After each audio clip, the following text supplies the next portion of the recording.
Oke guys, balik lagi dengan gua Jaki di Belanja Saham. Assalamualaikum ya guys ya. Dan pada video ini gua mau bahas MBSS guys.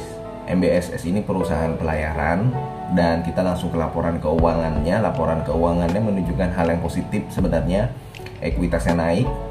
Jadi ini dalam dolar guys ya laporan keuangannya. Jadi kalau misalkan di sini ekuitasnya 177 juta, lu kalikan aja dengan 15.000 lah kira-kira. Makanya ekuitasnya ya sekitar 2 triliunan.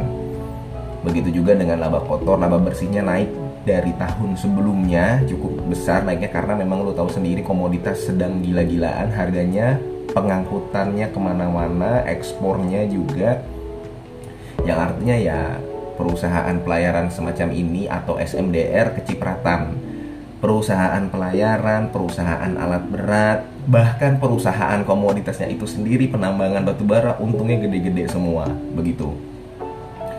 Tapi terus terang dengan melihat siklusnya, dengan melihat industrinya, gua nggak tertarik masuk saham perkapalan saat ini. Dari laporan keuangannya bagus, tapi gua nggak tertarik masuk sahamnya seperti ini di saat ini guys. Karena kenapa? Ini sudah mencapai puncaknya, dan kalau sudah mencapai puncaknya nanti berpotensi untuk laba bersihnya turun kembali. Lu lihat SMDR, harga sahamnya dan laba bersihnya. Kenapa SMDR beberapa tahun, 10 tahun yang lalu, 5 tahun yang lalu harga sahamnya di situ-situ aja, baru tahun-tahun ini naik? Karena memang laba perusahaan perkapalan itu biasanya kecil. Dia ada depresiasi, ada biaya-biaya di pelabuhan. Jadi beban operasionalnya itu pun besar. Termasuk ini, bebannya juga gede kayak misalkan si MBSS.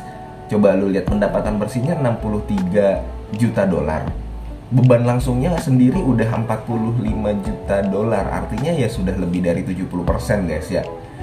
Makanya perusahaan perkapalan saat ini kinerjanya bagus-bagus semua. Tapi gua justru tidak tertarik masuk perusahaan perkapalan di saat seperti ini karena memang harganya sudah naik gitu loh guys. Dalam 1-2 tahun ke depan itu beresiko. Lu kalau misalkan mau masuk batubara dan lu mau cuan gede, lu masuknya dari tahun 2020, tahun 2021. Di tahun 2022 ini waktunya taking profit. Lu udah di harga tinggi, lu cabut, lu masuk sektor yang lain. Nah, gua sekarang lagi masuk sektor-sektor. Gua yang paling banyak memang beberapa bulan lalu sektor batubara. Gue megang ITMG, gue megang PTBA. Tapi sekarang porsi dari batubara sudah gue kurangi karena gue tahu ini sudah waktunya taking profit. Seperti itu guys. Dan gue udah mulai masuk sektor-sektor konstruksi sama properti yang PBV-nya masih di bawah dan harga sahamnya masih di bawah. Pada video sebelumnya juga gue udah mulai tertarik dengan sektor transportasi PTWH. Nah, sekali lagi, ini gue kasih tahu ke lu, MBSS ini perusahaan perkapalan, sempat jadi anaknya Indika Energi ya guys ya, gue kalau nggak salah. Terus Indika Energi sempat jual, sekarang PTWH ini udah beralih ke pemilikan. Nah, dia pun nggak bagi dividen guys. Jadi dividen itu menurut gue hal yang penting guys, hal yang penting. Kenapa dividen itu penting? Kalau misalkan lu nyangkut, yang pertama lu bisa mendapatkan dividen dan bisa mengurangi kerugian. Yang kedua, dividen itu bisa menggerakkan harga saham. Kalau misalkan lu mengumumkan dividen, perusahaan mengumumkan dividennya besar, harga sahamnya ini berpotensi naik. Begitu guys.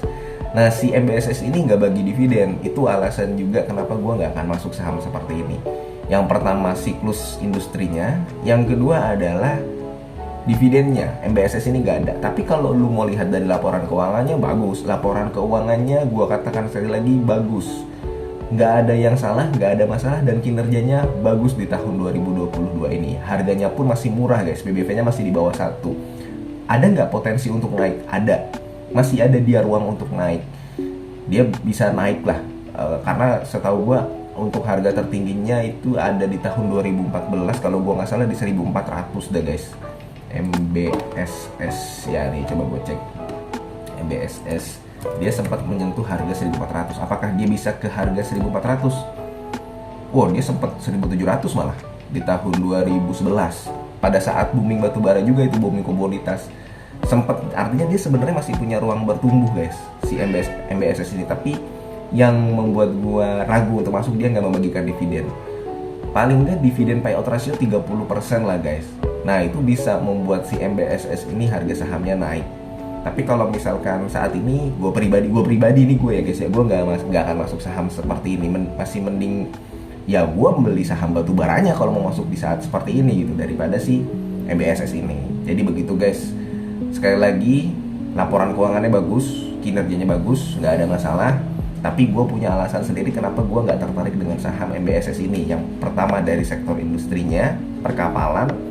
Yang kedua dari dividennya. Perusahaan ini sudah lama tidak membagikan dividen. Kalau dia ada pengumuman membagikan dividen, mungkin gue akan mulai berpikir. Tapi sampai saat ini belum ada. Begitu guys. Oke, ini bukan ajakan jual atau beli. Semoga video ini bermanfaat buat lu ya guys ya. Mudah-mudahan kita ketemu lagi di video selanjutnya. Wassalamualaikum warahmatullahi wabarakatuh.